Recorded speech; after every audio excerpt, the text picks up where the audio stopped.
하나님의 권능과 하나님의 은혜로 첫 번째 장애물이었던 요단강을 무사히 건넌 언약의 백성들은 길갈에서 유숙을 하였고 거기에서 할례를 행합니다. 그리고 이제 하나님께서 말씀하신 대로 약속의 땅을 유업으로 받기 위해 나아가야 되는데 그들이 맞닥뜨리는 첫 번째 전투는 우리가 잘 알고 있는 여리고성 전투입니다. 여리고라고 하는 지역은 요단의 동쪽에서 요단의 서쪽으로 넘어와서 그리고 예루살렘, 특별히 이제 오늘 본문을 중심으로 보면 가나안 땅을 차지하기 위해서는 반드시 거쳐야 하는 지역, 그러니까 거점 도시가 되겠죠. 거점 도시가 되기 때문에 전략적으로 또 지형적으로 굉장히 중요한 장소였던 겁니다. 그런 것을 이제 군사학적인 용어로 전략적 요충지다 이렇게 이야기를 합니다. 주변에 있는 성들을 도울 수 있을 만큼 규모도 커야 되고 또 그곳을 마지막 거점으로 삼아서 다른 성들이 함락이 되더라도 거기를 거점으로 삼아서 저항할 수 있도록 만든 그러한 성이었기 때문에 굉장히 크고 굉장히 튼튼한 그러한 요새였던 겁니다. 그런데 하나님의 권능과 하나님의 은혜로 언약의 백성들이 요단강을 건너서 가나안 땅에 들어왔다고 하는 그 소식만 듣고도 그 지역에 있는 많은 사람들이, 그 지역에 있는 많은 가나안 족속들이 이 여리고성 안으로 도피를 하게 되어집니다. 도피를 한 이유는 그들과 맞닥뜨려 봐야, 그들과 싸워봐야 우리는 이길 수 없다고 하는 일종의 어떤 그 자포자기하는 심정도 있었겠지만, 그래도 우리가 이 여리고성이라고 하는 전략적 요충지에서는 저들과 한번 싸워볼 만하다라고 하는 그러한 생각을 가지고 있었던 겁니다.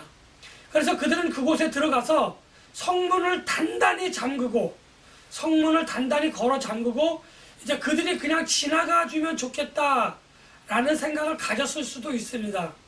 또 그들과 맞닥뜨려서 싸워야 한다고 한다면 여기를 중심으로 우리가 싸워야 되겠다라고 하는 생각을 가지고 그들은 여리고성에 들어가서 한편의 요행을 바라면서도 최후의 결전을 준비하고 있었던 그러한 성인 것이기도 합니다. 그런데 이 여리고성을 점령하기 위해서 하나님께서 여호수아에게 이야기를 합니다. 첫 번째는 뭐냐면 2절에 보면은 하나님께서 내가 여리고와 그 왕과 용사들을 내 손에 주었다라고 이야기하고 있습니다. 줄 것이다가 아니라 주었다라고 이야기하고 있습니다.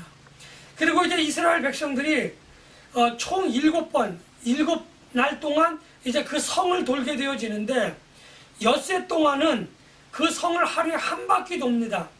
그 성의 둘레가 어떤지 모르겠지만 아마도 전략적 요충지였다고 한다면 그 성이 아마 평지와 산의 경계면에 있든지 평지에서 산으로 들어가자마자 바로 있었던, 쉽게 말하면 그냥 맨 땅이 아니라 어떤 조금 그 성을 돌기에는 조금 지형이 험난한 그러한 지형이었을 것이다라고 하는 것이 이제 지리적으로 분석한 사람들의 의견입니다. 아무튼 첫째 날서부터 여섯째 날까지는 그들이 그 성을 하루에 한 바퀴씩 돌게 되어집니다. 그리고 마지막 날인 7번째 되는 날은 그 성을 7번을 돌게 되어집니다. 그런데 6일 동안 그들이 성을 하루에 한 바퀴씩 6바퀴를 돌고 7번째 되는 날 7바퀴를 돌기 전에 하나님께서는 여호수아를 통해서 언약의 백성들에게 한 번 더 이야기를 하십니다. 너희에게 이 성을 주었노라 이렇게 이야기를 하십니다. 제가 지금 2번 2절과 16절의 말씀을 여러분들에게 읽었지만 줄 것이다, 너희들에게 줄 것이다 라고 이야기하신 것이 아니라 주었다라고 이미 과거 완료형을 쓰고 있다는 겁니다. 이미 이 성은 너에게 주어진 것이야 라고 이렇게 이야기를 하는 겁니다. 아무튼 7번째 날 7번의 성을 돌고 난 이후에 양각 나팔 소리가 울렸고 그 나팔 소리와 더불어 성을 향하여 함성을 질렀을 때에 그 성은 허물어져 내리겠다고 허물어 버리겠다고 하시는 것이 하나님이 그 성을 점령하고자 하는 전략과 전술이라고 이야기할 수 있는 겁니다. 아마 6째 날이 아니라 7째 날까지 뱅글뱅글 성을 도를 때 성 안에 있었던 가나안 족속들의 왕과 그의 백성들은 아마 속으로 비웃었을 겁니다. 저게 도대체 뭐하는 소리지? 저게 도대체 뭐하는 짓들이야? 그들이 나팔 소리를 한번 불 때마다 하루에 한 번씩 불 때마다 그냥 뭐야? 그냥 우리 구경하는 거야? 뭐야? 아마도 비웃었을 것입니다. 그리고 마지막 날 7번째 날에 나팔 소리와 함께 울려 퍼진 함성은 여리고성을 허물었는데 참 하나님이 언약의 백성들이 보기에 하나님의 이러한 전략과 전술은 이해하기가 쉽지 않은, 다시 말하면 이성적으로나 지성적으로나 경험적으로나 도저히 이해할 수 없는 그런 하나님의 전략과 전술이었다, 이렇게 말씀을 하고 있는 겁니다. 그렇다고 한다면 하나님께서는 언약의 백성들이 한 번도 해보지 않았던, 그리고 언약의 백성들이 생각해봐도 어이가 없었던 이 전략과 전술을 왜 언약의 백성들에게 제시하셨을까 하는 그 부분을 한번 우리는 생각해 보아야 할 필요가 있습니다. 뭐 그것이 중요하다 중요하지 않다가 아니라 왜 이 방법을 썼느냐 하는 거죠. 언약의 백성들, 또 좀 더 크게 이야기한다면 이스라엘 백성들은 애굽에 종살이하던 400여 년, 그리고 광야에서 생활하던 40여 년, 이 시간 동안에 전투다운 전투, 군대다운 군대를 갖지 못한 그러한 어떤 그 사람들, 그러한 나라, 그러한 사람들이었기 때문에 그들이 가진 전투력은 소위 측정 불가, 너무너무 어마어마해서 측정 불가가 아니라 그들은 재어보지 않아도 거의 제로에 가까운 그러한 전투력을 가지고 있었기 때문에 하나님께서는 그들을 무장시켜 주시고 그들에게 군대 대장까지 보내주셨으니까 창과 칼, 또 방패 이런 것들을 들고 성을 향하여 전진해서 성벽을 오르고 성을 허물며 가야 되는데 그냥 소리를 지르는 단순한 전략과 전술을 구사하셨다는 겁니다. 이 단순한 전략과 전술은 그냥 전술과 전략의 의미가 있다고 보기보다는 하나님께서 계속해서 말씀하셨던, 너희가 약속의 땅에 들어가거든, 땅에 들어가거든 하나님께서 정하신 하나님의 말씀을, 하나님께서 정하신 율례와 규례와 법도, 그리고 하나님의 말씀을 제대로 지켜 행하라라고 강조하셨던 그 하나님의 말씀을 이 언약의 백성들이 잘 지키는지 잘 따르는지 그것을 하나님께서는 보고 싶으셨던 겁니다. 그래서 말도 안 되는 전략과 전술을 언약의 백성들에게 전달하셨고, 그리고 언약의 백성들은 그대로 그것을 순종을 했습니다. 이제 여리고성이 무너졌습니다. 그리고 여리고성이 무너진 그 틈으로 이스라엘 군대들이 쭉 들어갑니다. 이스라엘 언약의 백성들이 쭉 들어가는데 거기에는 언약의 백성들만 있었던 것이 아니라 무장한 언약의 백성들도 있었겠지만 하나님의 군대 장군이 그곳에 임하여서 그들에게 힘이 되어지고 그들의 능력이 되어져서 그 단단한 전략적 요충지였던 그 여리고성을 허무는 것에 대해서 허물어버리고 그곳을 점령하는 데 있어서는 아무런 그들의 군사력은 문제가 되지 않았다고 하는 것을 오늘 하나님은 성서를 통해서 저와 여러분들에게 말씀을 해주고 계시는 겁니다. 이제 그 성을 허물었고 그 성을 점령을 했습니다. 그리고 하나님의 말씀대로 언약의 백성들은 그곳에 있는 남녀노소, 나이를 불문하고 나이가 많든지 적든지 남자가 되었든지 여자가 되었든지 한 사람도 남기지 않고 진멸을 했습니다. 하나님의 명령대로 진멸을 하고, 그리고 거기에 있었던 가축들까지도 모조리 도륙해버리는, 정말 피비린내 나는 그러한 상황을 하나님께서 말씀하셨던 대로 그대로 다 지켰습니다.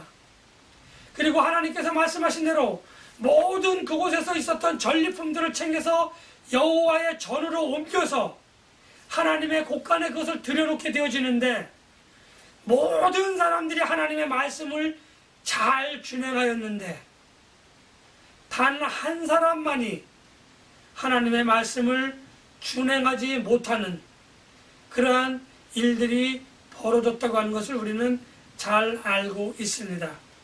아무튼 하나님께서 이제 언약의 백성들에게 여리고성을 점령하도록 하심에 있어서 오늘 성경에서는 분명히 7일 동안 그 성의 주변을 돌아다니라고, 이렇게 한 바퀴, 두 바퀴, 한 바퀴, 그리고 마지막 날에는 7바퀴를 돌라고 분명하게 말씀을 하셨습니다. 오늘 우리는 여기서 7번째 날에 성을 허물었다고 하는 그러한 사실을 기억하고 있어야 하는데, 그 날이 몇 번째 날이었다고요? 7번째 날이었다고 하는 겁니다. 우리가 일반적으로 성서의 시간대로 이야기할 때 7번째 날은 무슨 날입니까? 물론 정확하게 이야기하면 여섯째 날 오후부터, 다섯째 날 저녁부터 여섯째 날 저녁까지, 그것을 안식일이라 우리는 이렇게 율법적으로 이야기를 합니다. 자, 그렇다고 한다면 7번째 날까지 돌았을 때에 보면 우리의 시간적인 개념과 우리의 성경에 관한 지식의 범위 내에서 보면은 분명히 안식일이 하루가 있었다는 겁니다.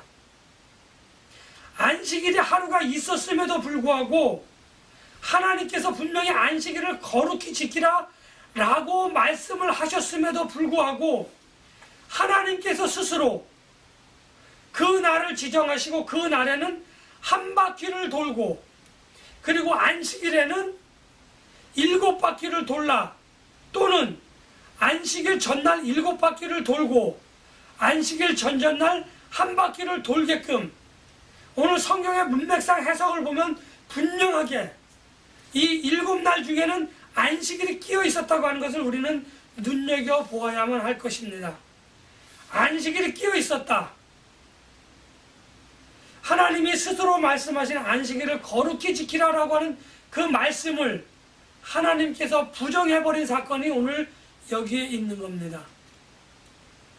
하나님 안식일에는 분명히 아무것도 하지 말고 하나님을 기념하며 하나님을 기억하는 날로 삼으라고 이야기했는데, 이거는 도저히 말이 되지 않는 그러한 사건이 오늘 성경에서 벌어진 겁니다. 우리는 안식일을 안식일로 지키지 않습니다. 물론 제7 안식일 교회라고 하는, 안식교단이라고 하는 그 교단은 지금도 안식일을 지켜서 행하게 되어집니다. 그래서 그들은 토요일 저녁 시간까지 그들이 행하는 모든 일들을 중단하고 안식일이 끝나는 토요일 저녁 시간에, 지금 시간 기준입니다. 토요일 저녁 시간이 지나야만, 대략적으로 5시 혹은 6시가 지나야만 그들은 이제 안식일이 끝났다 생각하고 모든 일과를 예전처럼 정상대로 행하게 되어지죠. 안식일이라고 하는 개념은 제가 조금 전에 말씀드렸지만 분명히 여호와 하나님, 창조주 여호와 하나님을 기억하는 날입니다. 그래서 아무것도 하지 말라고 했는데, 그럼 안식일날 아무것도 하지 않는 것이, 그냥 예배만 드리는 것이 참다운 안식일을 지켰다라고 이야기할 수 있느냐 하는 겁니다. 우리는 지금 안식일을 지키지 않습니다. 안식일의 정신을, 안식일의 의미를 주님이 부활하신 주의 날, 안식 후 첫날인 이제 그 날을 지켜서 우리는 주일이다 이렇게 정해놓고, 세상 사람들은 썬데이다 이렇게 이야기하지만 우리는 주의 날, 주일이라 그렇게 칭하고 주일로 지켜 행하게 되어집니다. 이 주일의 날은 창조주 하나님을 지키는 것뿐, 하나님을 기억하는 것뿐만 아니라 우리를 새하늘과 새 땅으로 인도하시기 위한, 우리를 새로운 창조물로 만드시기 위한 예수님의 사역을 기념하고 예수님의 사역이 완성됨을 기리는 날로 우리는 주의 날을 기억하며 기리고 있다고 하는 사실입니다.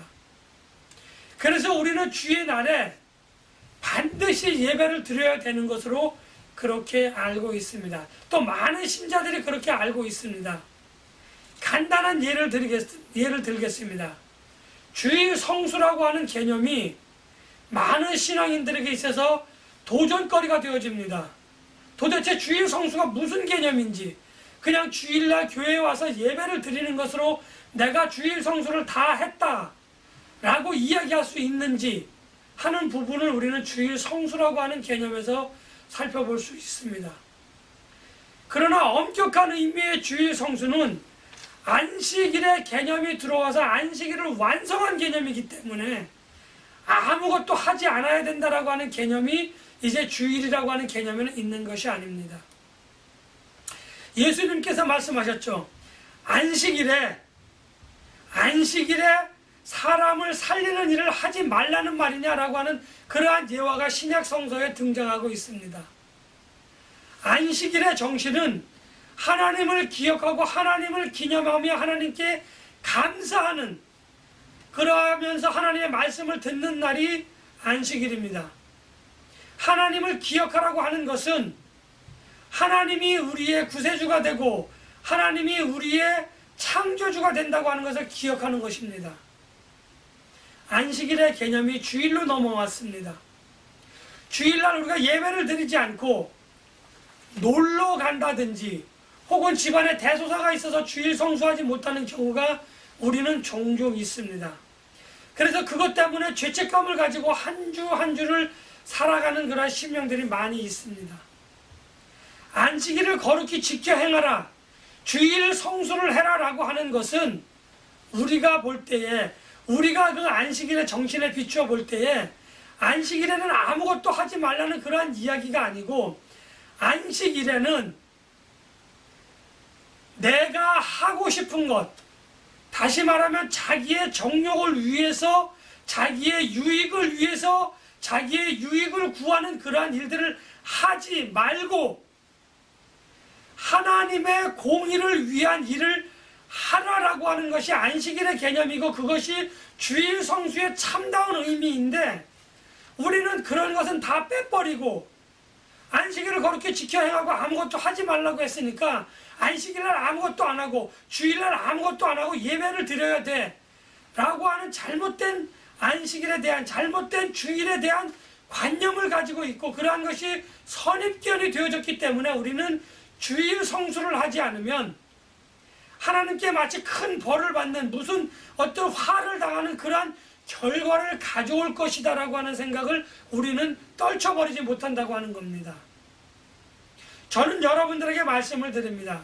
하나님을 그렇게 치졸한 하나님, 하나님을 그렇게 보복이나 하는 비열한 하나님으로 우리는 판단하고 그런 하나님으로 섬기지 말고, 우리가 주일날 하나님의 공의를 구하는 일이 무엇인지 생각해보고 나의 유익을 구하는 일들은 다 빼버리고, 나를 위해서 하는 일들은 빼버리고, 이 일이 하나님의 복음과 무슨 관계가 있는지, 하나님의 공의와 어떠한 관계가 있는지 이것을 면밀히 앞뒤를 살펴본다고 한다면 우리가 주일날 무슨 일을 해야 하는지, 그 일이 내게 닥쳐졌을 때 어떻게 해야 하는지 하는 것을 우리는 분명하게 정할 수 있는 판단의 기준이 주일을 지켜야 하는 그 개념 속에 있다고 하는 것을 저는 오늘 여러분들에게 말씀을 드리고 싶습니다.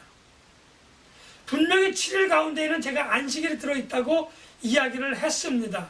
그것이 하루 건너 하루, 뭐 또 이틀 건너 하루 이렇게 되어졌던 게 아니라 하루가 계속적으로, 요즘 시간으로 이야기하면 월화수목금토일 혹은 일월화수목금토일 7일 동안 쉬지 않고 이어졌다고 하는 개념의 그러한 성경의 문맥상의 흐름을 보면은 분명히 안식일이 있었고 그 날이 거기에 하루였다고 하는 것을 우리는 부인할 수 없습니다.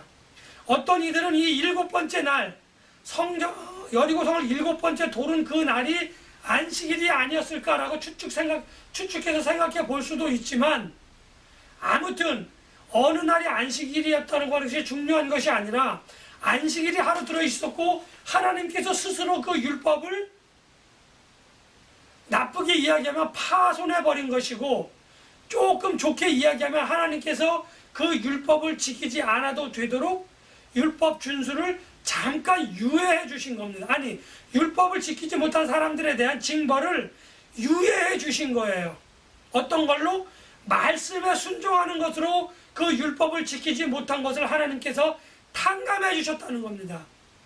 이것이 우리가 생각하지 못하는 하나님께서 말씀하신 율법의 진정한 의미를 지키는 것이고, 하나님을 사랑하라고 하는 것을 보여주시는, 너희가 나를 사랑했어? 내가 너희에게 이러한 은혜를 줄 것이야 라고 하는, 상호 교제하는, 상호 교통적인 그러한 하나님의 은혜와 이스라엘 백성들의 순종이 율법을 준수하지 않았음에도 불구하고 어느 누구 하나 다치거나 죽지 않는 그러한 놀라운 하나님의 은혜의 역사가 그 전투의 현장에서 벌어졌다고 하는 것을 오늘 저는 여러분들에게 말씀을 드리고 싶습니다. 그렇다고 해서 내가 주일 성수를 안 해도 된다, 주일 성수 안 해도 하나님이 아무것도 나에게 안 해주실 거야 라고 판단하고 주일날 자기의 멋대로 판단하고 주일의 의미를 훼손시킨다고 한다면, 이것은 또한 하나님을 만홀히 여기는 그러한 행위라고 하는 사실을 우리는 분명하게 인지하고 있어야 한다고 하는 것을 저는 여러분들에게 말씀을 드립니다. 이제 말씀을 정리하고자 합니다. 하나님께서 말씀하신 그 율법의 진정한 의미를 가진 오늘의 주일, 이 주일의 의미를, 참다운 주일의 의미를 깨달아서 이 참다운 주일 성수를 통하여 하나님을 기쁘시게 하고 하나님께 영광과 감사와 찬송을 돌려드리고 이웃들에게는 하나님의 영광을 선포하시는 저와 여러분들이 되시기를 예수님의 이름으로 간절히 축복하며 기원합니다.